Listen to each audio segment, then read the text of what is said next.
Hello வணக்கம் students. Welcome to easy accounts.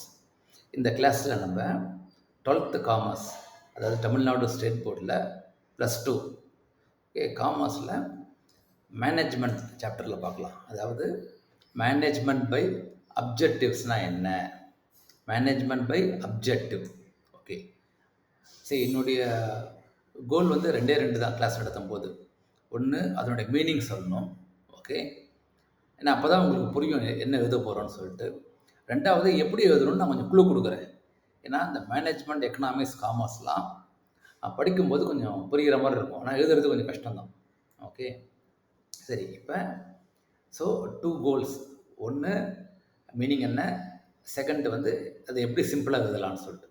Okay, அப்ஜெக்டிவ்ஸ்னால் என்ன, அதாவது ஒரு குறிக்கோள் அப்படிம்பாங்க தமிழ், இல்லாட்டி இலக்கு, டார்கெட், கோல் அப்படின்னு சொல்லலாம்.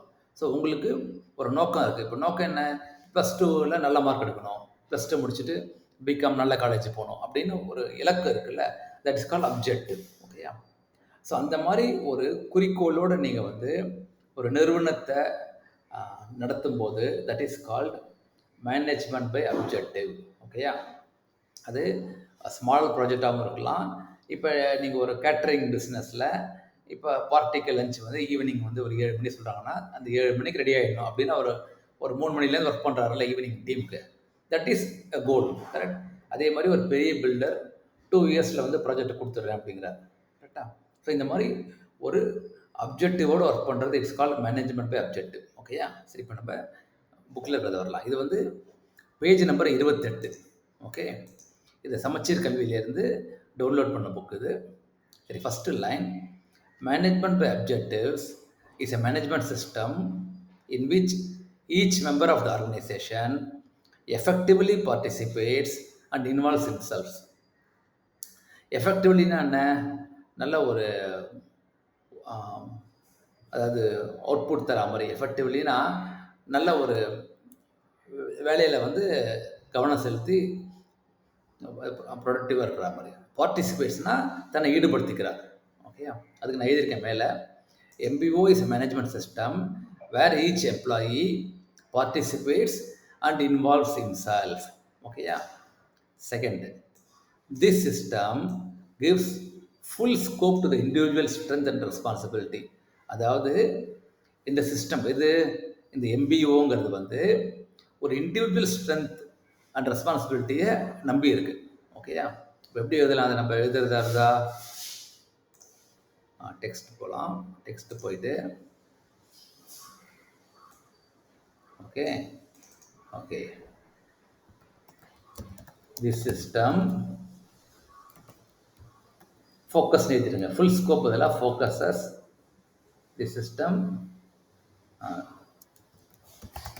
Focus on individual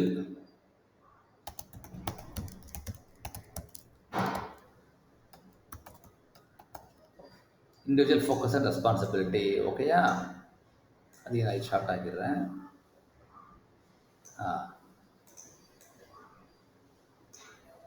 So second line, this system will focus on individual strength and responsibility. Okay, second line. Third line என்ன இருக்கு, MBO harmonizes the goal of an individual with the organization goal. Okay, ரொம்ப difficult. ஹார்மனைசேஷன் அர்த்தம் basically, அதாவது அதை வந்து எப்படி சொல்லலாம், ஒன்று சேர்க்கிறது அப்படின்னு சொல்லலாம். அது கூட சரியாக தெரியல எனக்கு. ஹார்மனைசஸ்னா அதோட அதே மாதிரி மாற்றிக்கிறது. ஓகே, அப்போ நம்ம என்ன பண்ணலான்னா, MBO the goal of an individual is similar to the organisation goal எழுதிருங்க. Okay, in MBO. Okay, in MBO, okay, goal of the individual is similar to the organization goal. ஓகேயா? இது கிளீனாக இருக்கு பாருங்க. அதே மாதிரி சரி, நீங்கள் இப்படி தான் எழுதணும்னு அவசியம் கிடையாது. இந்த மாதிரி புரிஞ்சு வச்சுக்கோங்க. அப்புறம் உங்களால் புக்கில் இருந்து எழுத முடியும்னா தாராளமாக எழுதலாம். ஓகேயா? புக்கில் இருந்து எழுத முடியும்னா எழுதலாம். So in MBO, goal of the individual is similar to the organization. Okay, yeah.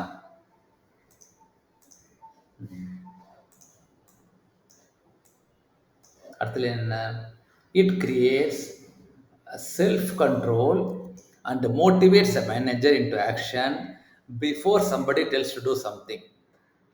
அதாவது இப்போ நான் சொன்ன இந்த கேட்டரிங் பிஸ்னஸாக இருக்கட்டும், இல்லாட்டி பெரிய பில்டர் சூப்பர்வைசராக இருக்கட்டும், அதாவது மேனேஜராக இருக்கட்டும், அவருக்கு தெரியும் இந்தந்த டயத்தில் இந்தந்த ஒர்க் பண்ணணும். இப்போ 3 மணிக்கு ஆரம்பித்தேன்னா இந்த வெஜிடபிள் கட்டிங்லேருந்து இந்த ஸ்வீட் ப்ரிப்பரேஷன்லேருந்து அவங்களுக்கு என்ன வந்து கூல் ட்ரிங்க்ஸ் வேணுங்கிறத அவர் ஏற்கனவே தெரியும் அவருக்கு. So he is self motivated. அப்படி எப்படி எழுதலாம் அப்படின்னா, அந்த மேனேஜர்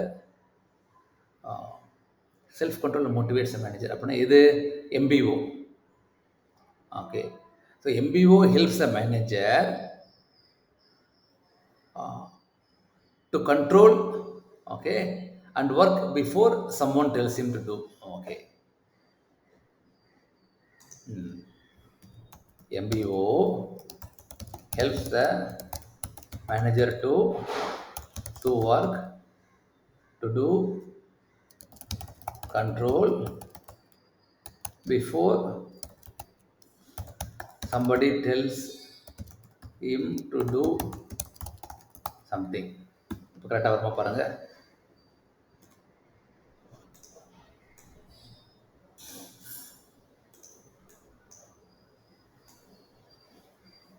நீங்கள் வந்து இதை அப்படி எழுதணும் அவசியம் இல்லை.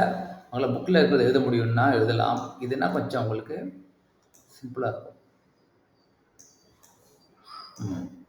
இப்போ ஸ்மால் ஆக்கிடுறேன். Okay, so MBO helps the manager to do the work, to do